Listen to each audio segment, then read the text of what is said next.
وتولنا فيمن توليت، وبارك لنا فيما أعطيت، وقنا واصرف عنا شر ما قضيت، تباركت ربنا وتعاليت.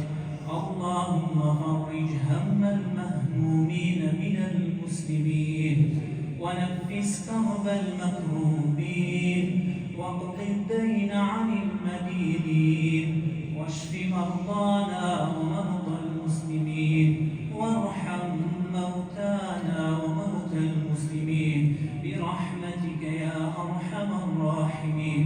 اللهم إنا نسألك الجنة والنجاة من النار.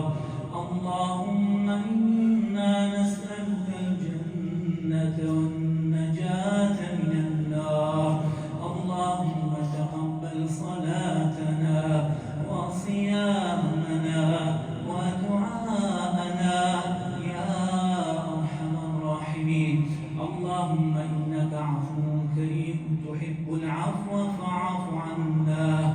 اللهم إنك عفو كريم تحب العفو فاعف عنا يا رب العالمين. ربنا آتنا في الدنيا حسنة وفي الآخرة حسنة وقنا عذاب